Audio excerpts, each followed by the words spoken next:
Hi Earth Angels! Kamusta? Welcome back to Pinay Angel Tarot. This reading is a love message for no specific sign. This is for anyone, kahit ano man ang zodiac sign mo. General love reading. So, tingnan natin ang energies connected sa'yo sa love life mo ngayon. Kamusta kayo guys?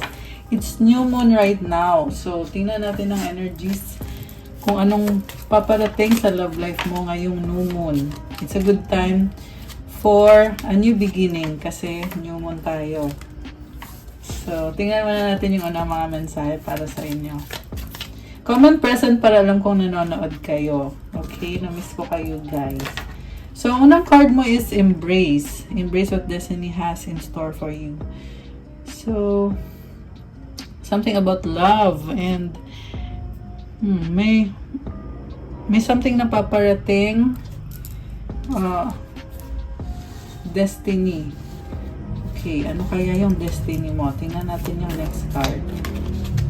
Challenges. All true soul connections involve challenges that can be overcome together. Okay, mukhang merong problem. Tensya na kayo guys. Ang ingay ng tricycle sa labas. Anyway, so ito yung next card mo, challenges. All true soul connections involve challenges that can be overcome together. Kaya daw malampasan itong mga challenges na yan. One more. Connections. Your connection is eternal and unbreakable. Wow. So, soulmate mo tong tao na to. Wala na daw makakapaghiwalay sa inyong dalawa. I feel like ang lalim nitong connection na to kahit merong mga problems or challenges. So, gusto ding lumabas ng isang to. Synchronicity. A divine soul counterpart relationship is blessed with amazing moments of synchronicity. So, siguro ang dami mong napapansin ng mga signs ngayon. Okay, lalo na kasi Cancer season po tayo ngayon. Kaya, malakas ang intuition mo ngayon. Yung kasi ang energy ni Cancer eh. Malakas ang intuition ng Cancer. Happy birthday nga pala sa'yo kung Cancer ka. Comment nyo kung kailan ang birthday nyo. Okay, pero general reading to guys, kahit anong zodiac sign ay pwede. Okay, so tingnan natin yung ibang cards. Gentleman, Tower, Clover.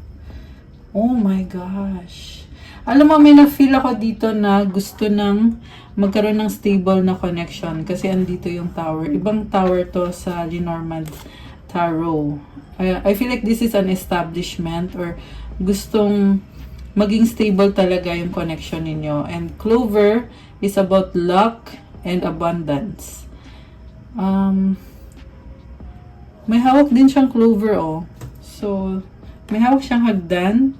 Sabi dito, take it one step at a time. One step at a time hanggang sa maabot mo itong pinapangarap mo na magkaroon ng abundance.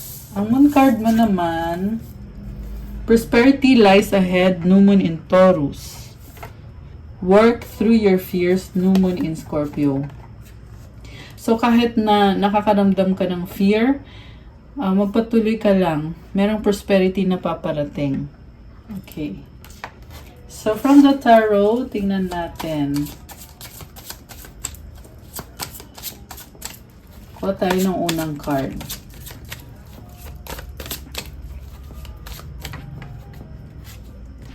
Nine of Wands. Oh my gosh. Napaka-strong mo pero I feel like napapagod ka din.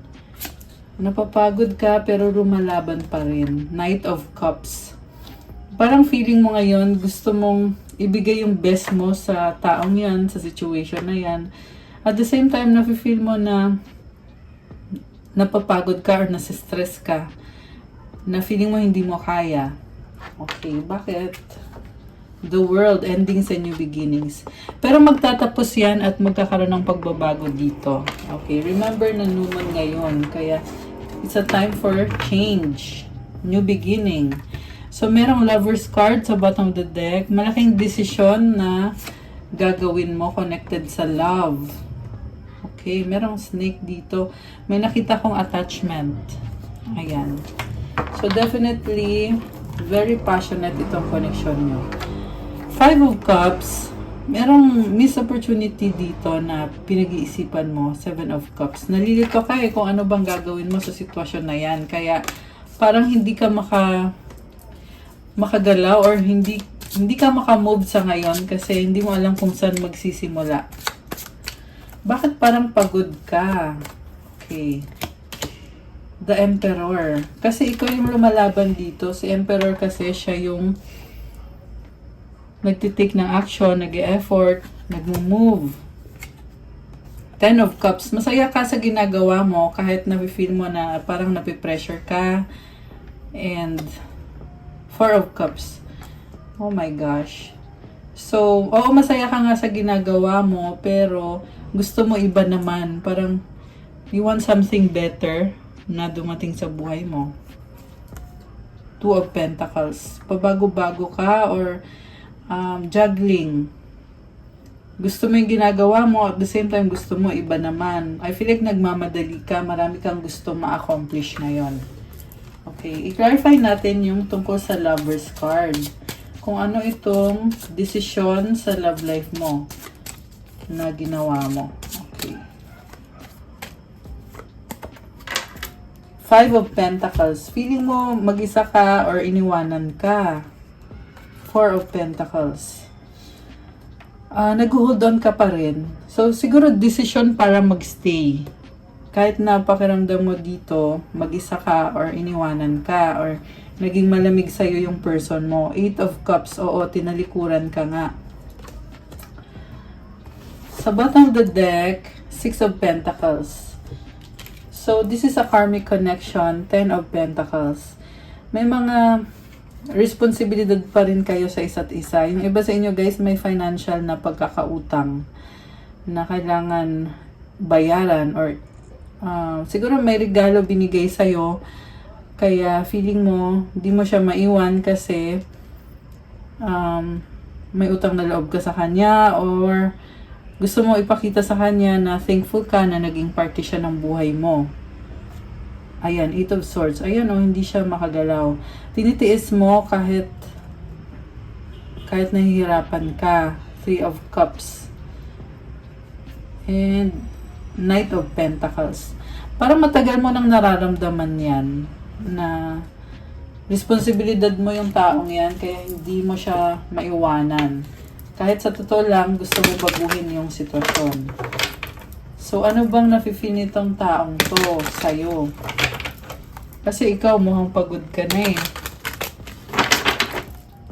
Pagod pero lumalaban, di ba? Ano naman ang nafe-feel ng person mo? Kuha tayo ng isang card. Okay, ito. Seven of Pentacles. Okay, still working on it. Five of Swords. Possible na na-stuck siya sa trabaho niya. And kaya siya nahihirapan. So, siguro feeling niya dito, hindi niya mabigay 100% niya sa'yo kasi kailangan mag-focus siya sa finances niya. Kaya feeling niya talo siya eh. The Chariot, ayan, moving forward and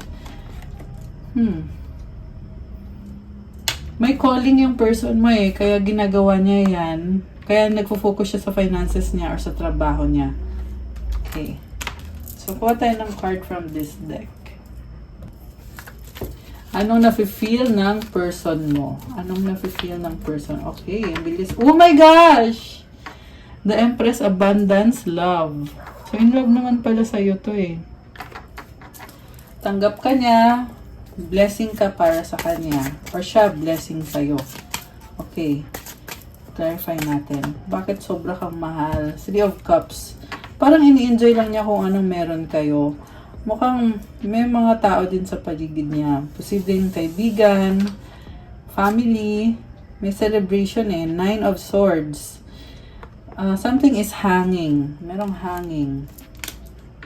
May iniisip siya na gusto niyang ayusin or gusto niyang gawin. Page of Swords. Curiosity. Naghahanap ng mga impormasyon or ng kasagutan. Ayan. Page of Cups. Pwede itong mensahe or opportunity. King of Cups. Wow. So, alam mo sa loob-loob niya, nafe-feel niya dito na gusto niyang mag-message sa'yo, gusto kanyang kausapin, gusto niya na mag-offer ng opportunity sa'yo. So, ano yung offer na yon? Ano yung offer na yon? Okay. Page of Pentacles, Black Numen. parang may stress siya dito. So, tinitiis niya yung stress niya. And, I feel like hindi niya sinasabi eh. Pero possible din na mag-communicate na to or magsabi na siya. I feel like gusto niya ma-overcome yung challenges o yung problems. Kasi gusto niya maging maayos yung connection na to. Oh, sa bottom of the deck, 6 of Cups. Namimiss ka niya or may mga memories, King of Swords. Parang hindi ka niya kaya i-let go. Iniisip ka niya eh, 2 of Cups. So, this is about possible na soulmate connection, guys. Mayroong past life memories or possible na agreement or commitment. Iniisip niya eh na paglalaban ko tong commitment na to. Ace of Swords. Breakthrough. Okay. Yun naman pala eh. Ano ba tong problem? Ano tong problem? Knight of Wands, Four of Wands. Oh my gosh. About commitment. So, you know what? I feel like gusto na niyang magkaroon ng marriage or stability, happiness, pero merong fear eh. Parang pabalik-balik siya. Bakit kaya? So, siguro, dati umatras na siya sa commitment. Or hindi niya sinabi sa'yo na gusto niyang magkaroon ng commitment or wedding. Pero ngayon, parang bumabalik yung energy na gusto niya ulit mag-try. At gusto niya ma-overcome yung problema ngayon. Problema sa kanya. Oh my gosh. Problema sa kanya yung commitment. Gusto niya talagang magkaroon ng stability sa inyo. Oh my gosh. King of Cups. Unconditional yung pagmamahal niya sa'yo. Actually, 2 beses na lumabas tong card na to. And, ang kahulugan nito is balanse siya. May mga fear din naman siya pero hindi niya pinapansin yon kasi nga balanse siya. At sobra kang mahal ng taong to. Okay. So, ano ngayon kung mahal ka niya? Diba? Tingnan natin. Temperance. Nag-a-adjust siya sa'yo. May tamang panahon din para sa inyo. Yan yung iniisip niya. Na gusto niya talagang magkaroon ng long-term connection or commitment. Queen of Pentacles. Kasi sobra siyang nagki-care. Very nurturing energy. 8 of Pentacles. So, mukhang nakafocus din siya sa trabaho niya eh. Isa din yung dahilan kung bakit feeling niya dito hindi pa kayo ngayon pwedeng maging kayo or hindi pa maayos yung problem niyo kasi nakafocus siya sa finances niya. Nag-improve naman yung finances niya and dadating ang time na ikaw naman or ibibigay naman niya sa'yo yung attention niya at yung panahon niya. Queen of Wands. 7 of Swords. Oh my gosh. Bakit may nakita ko ibang tao dito. Possible na third party. Bakit kaya? Oh, may bagong offer. Oo nga, third party. Third party na merong bagong offer. So, parang panggulo eh. Kasi, tinatago niya oh. Ayan. So, the Sun, new beginning, 5 of Wands, magkakaroon ng conflict. Ayan, magulo. Pag sumama pa yung person na yan, other person na yan. So, pag sinabing third party, possibly din yung ex niya or may gusto sa kanya. This can be anyone, guys. Hindi ibig sabihin na niloloko ka niya, okay? Possible na meron lang umaaligid or merong unfinished business itong taong to sa kanya kasi gustong bumalik eh. Dito kasi yung Sun, this is about clarity, also new beginning. Parang gusto mag-reach out sa kanya yung person na yun. Okay, Page of Wands, the Tower. Nakakagulat para sa kanya. So, I feel like ayaw niya eh. Hindi niya kaya. Page of Wands siya oh. So, na-overwhelm siya dito sa magpaparamdam, mukhang secretly magpaparamdam kasi nasa bottom of the deck yung kanina eh. So, siguro it's a big surprise na, uy, bakit biglang nagparamdam to? Something like that. Okay, paano naman ngayon haharapin itong situation na to na meron kong paparamdam? The High Priestess. Okay, takpan natin kasi wala siyang suot. So, Secret, Wheel of Fortune.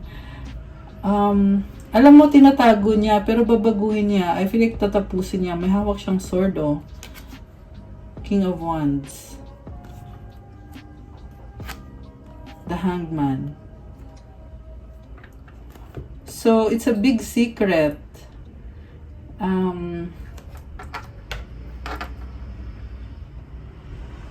Parang nakikita ko sa kanya, tinatry niya lakasan yung loob niya eh. Pero, pinipili na lang niya ng manahimik, ayusin na lang secretly para hindi na maging problema. Death. Oh my gosh. So, magtatapos din yan at magbabago din tong sitwasyon na to.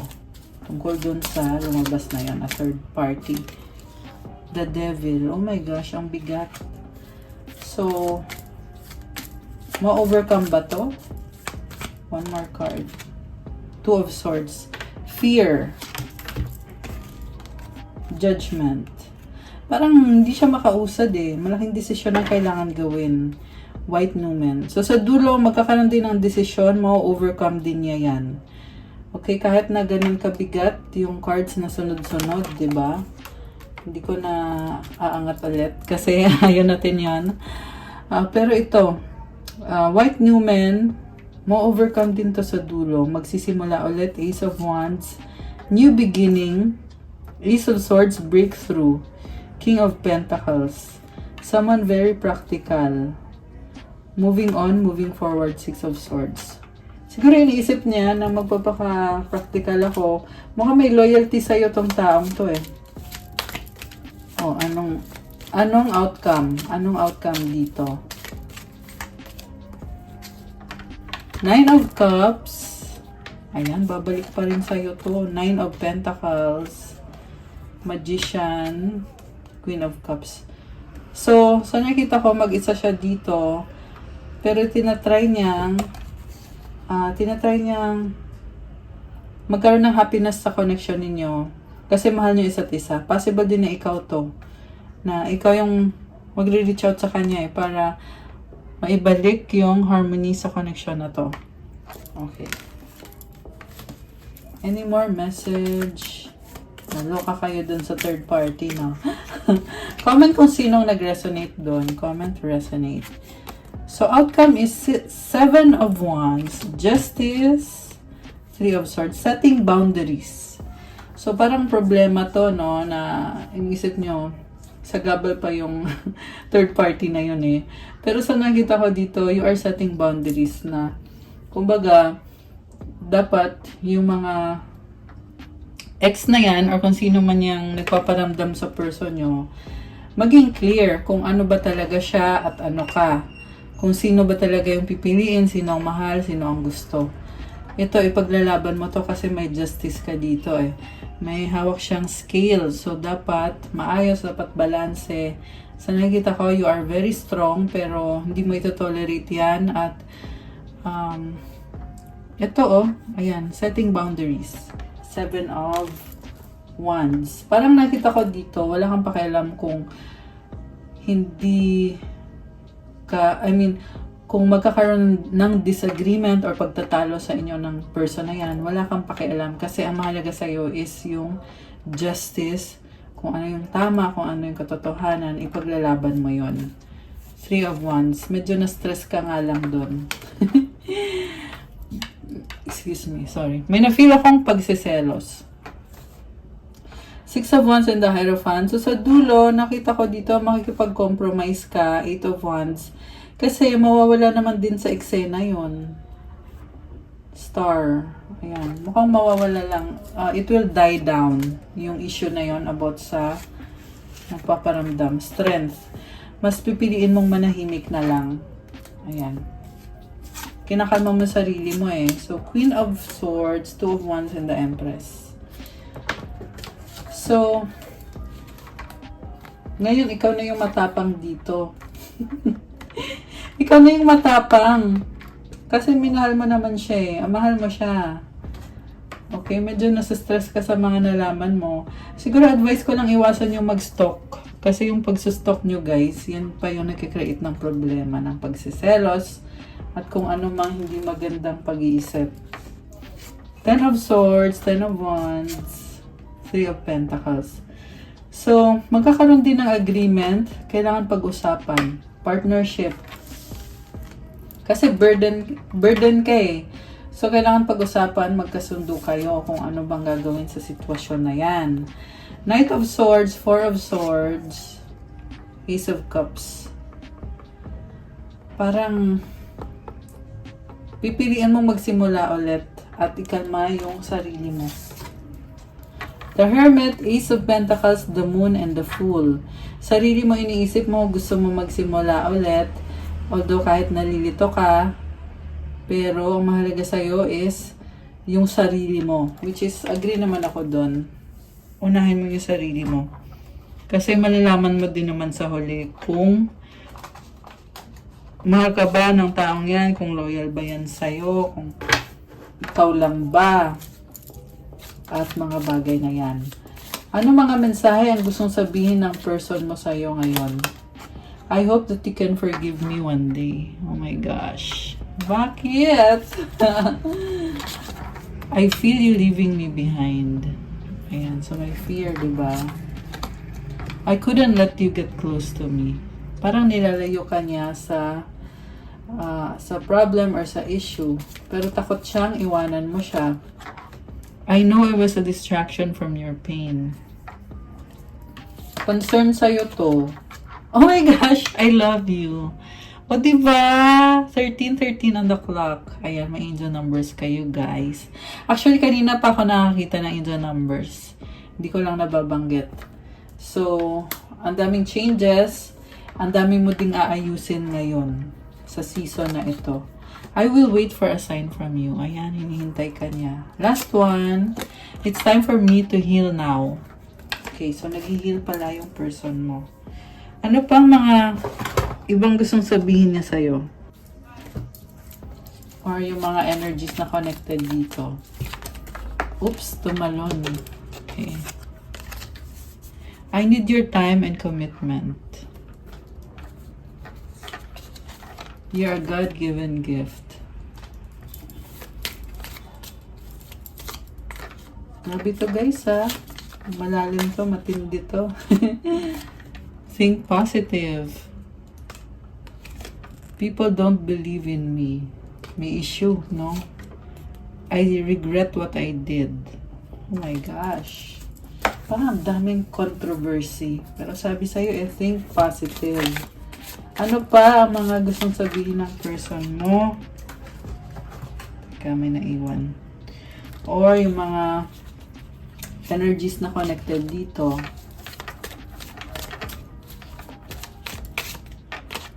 Okay. Friends getting to know. Babe. Ayan, baka babe ang tawagan nyo.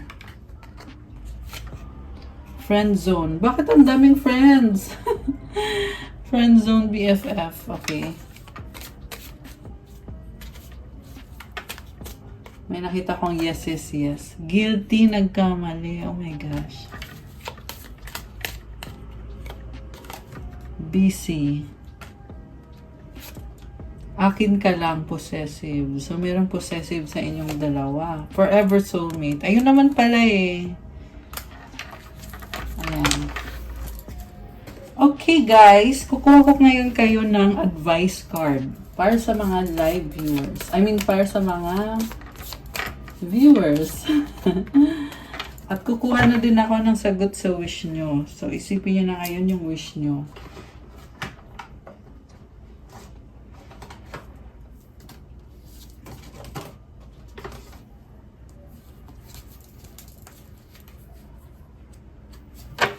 Okay, ito na. Mag-wish na kayo guys. Isang wish.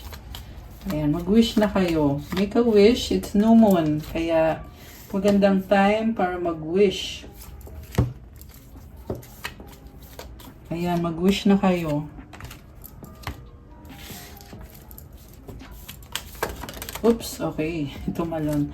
So, ready na ba kayo? Nabuksan natin ang sagot sa wish ninyo? Comment ready now at bubuksan na natin ito. Ayan. So, hindi ko napapatagalin, guys. Bubuksan ko na. Hindi ko na hintayin na mag-comment lahat. Okay. Ang sagot sa wish mo ay... My gosh, ano kaya? Ang sagot sa wish mo ay... Don't stop. Ibig sabihin may kailangan kang gawin at kailangan ipagpatuloy mo. Huwag kang huminto. Ayan. So, ibig sabihin, keep going. Ang ganda ng angel, oh. May mga rainbows. Ayan, may rainbow. You are manifesting. I love it. At kung kailan mangyayari, ang wish mo ay wait. Ayan, kailangan maghintay. May divine timing para dito sa mini wish mo. At ang advice sa'yo ay look for a sign. Wow. Kakaiba. Don't stop, wait, and look for a sign. Yan yung kasagutan sa inyong wish. Ibig sabihin, may mga mensahe na binibigay sa'yo ang mga gabay mo, angels mo, si God, si Jesus. Kailangan lang maghintay, guys. At the same time, keep going. Pagpatuloy mo yung ginagawa mo. Ayan. At ang advice sa'yo, self-acceptance, nothing is more exhausting than endlessly working on yourself. When you offer your whole being fully to love, self-acceptance arises spontaneously. May I rest in our oneness, dear divine. Wow. Parang pakiramdam mo dito, palagi mo na lang inaayos yung sarili mo, kaya ka nakakaramdam ng pagod. Kaya nga ina-advise sa'yo is i-offer mo doon yung sarili mo sa pagmamahal, kasi matatanggap mo din yung sarili mo agad-agad. And kalma ka lang daw, rest in our oneness. Kasi lahat ng support binibigay ni God sa'yo, binibigay ng universe sa'yo. So hindi mo kailangan palaging ipilit na dapat ganito ka, dapat ma-reach mo yung ganitong goals mo. Kasi makakaramdam ka ng pagod eh. So kalma lang daw, and i-offer mo yung sarili mo at yung ginagawa mo sa love. Ibig sabihin, laging meron kang inspiration at motivation sa mga effort na ginagawa mo para hindi mo ma-feel yung pagod or yung pressure. Ayun, I love this message. I love it so much. So, this is also about self-acceptance. Huwag magmadali. Okay? Ayan. Okay guys, that's all I have for you sa love message natin para sa inyo ngayong gabi. Thank you for watching. Please click like, comment kung nag-resonate ba, kung nagustuhan nyo ba ang reading. Subscribe and hit the notification bell. Thank you din sa mga nag-subscribe na. And announcements sa ating mga joiners sa pa-free tarot reading ko in celebration of my 4 years in my YouTube channel. You have until July 8 para mag-send ng entries nyo kung gusto nyo makasali sa paraffle. 4 na winner po yung pipiliin ko na mabibigyan ng free tarot reading. So, paano ba sumali? Punta kayo sa Facebook ko, may post ako doon kung paano sumali. Mag-comment kayo doon sa post ko ng Count Me In. Tapos, mag-send kayo ng screenshot sa akin na nag-follow kayo sa mga social media accounts ko, sa Facebook, Instagram, sa TikTok, kung meron kayong TikTok. Proof na nag-subscribe kayo, at mag-invite kayo ng 2 kaibigan nyo na mag-subscribe, at proof din na nag-subscribe sila. I-screenshot nyo yon, tapos i-PM nyo sa akin. Kasi pag nakuha nyo yung mga steps na yon or yung mechanics na yon, masasali kayo sa raffle. Again, 4 na winner ang pipiliin ko, guys. Meron tayong 30 minutes na video call session, 2 winner yan. Tapos meron din 15 minutes na video call, 2 winner din. Kaya sali na kayo, wala namang mawawala sa inyo, 'di ba? Pero yung makakasali sa raffle ay yun lang pong nag-comply dun sa mechanics na pinost ko sa Facebook. Kaya tingnan niyo sa ilalim ng description box, nakalagay po dyan yung Facebook page ko. Also, kung nag-resonate naman kayo at kailangan nyo ng gabay, may bayad po yung private reading. You can reach me sa Facebook page ko, Pinay Angel Tarot, or sa Viber or sa WhatsApp para mas mabilis. Nasa description box po yung contact details. And check out my Instagram for For those who want to start your crystals journey, may mga crystals kagaya na nakikita niyo mga bracelet na suot ko. For self-confidence, motivation, mental clarity, for attract love, attract money, wealth, prosperity, abundance, protection, and manifestation at marami pang iba. So, message na lang kayo guys. Thank you so much. Have a good evening. God bless po sa lahat. Stay safe and I'll see you again soon. Miss you and love you guys. Good night po sa lahat. Bye!